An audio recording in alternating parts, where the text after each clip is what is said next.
An update now to a story that we previously brought to you back in May. Despite permit approval for a village-led lowering of water levels, village officials in Holly are preparing for an emergency drawdown of Mill Pond after a conflict with the Michigan Department of Environment, Great Lakes and Energy. ABC 12's Tanaya Jordan has our story. Village officials say they are not opposing the eventual drawdown of the mill pond or any necessary repairs. They say the issue, however, is the urgent nature of EGLE's demands, despite permit approval. We've never done a summer drawdown before, so we don't really know what the community impact is going to look like or the ecological impact is going to look like. Holly's village manager, Timothy Price, says the village was previously given permission to carry out lowering its historic mill pond's water level, which normally happens in the fall.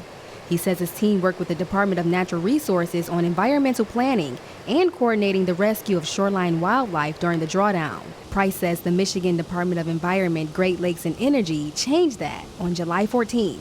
An order saying, hey, you guys have to do a drawdown. Based on that order, we've requested a public hearing, or a hearing rather, with the judge that's scheduled for July 29th at 9 a.m.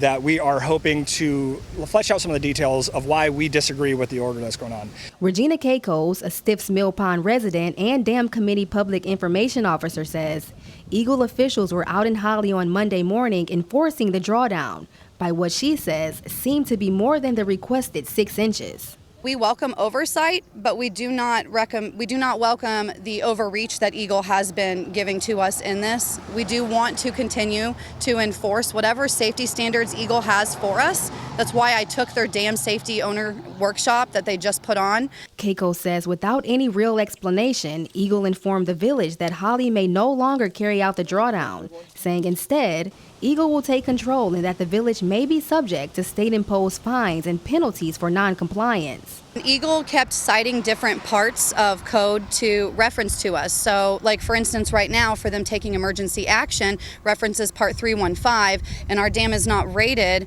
the significant level that they would need it to be rated, which is severe, and we're only rated poor. In a statement sent to ABC 12 News, EGLE said, the Michigan Department of Environment, Great Lakes and Energy knows the situation is frustrating, and we share that frustration. Michigan residents should be able to feel confident in the safety of our dams, and the use of our lakes and streams should not be interrupted because of failure to maintain infrastructure. EGLE added they will continue to work with Holly and all other communities facing similar challenges to ensure that safety risks posed by dams are addressed. We're not arguing about the need to do a drawdown. We're not arguing about the need to do repairs. What we're arguing about is the process that's being followed, and that is not thoughtful. Officials say the village attorney has filed an injunction requesting a temporary restraining order against EGLE. In Holly, Tanaya Jordan, ABC 12 News.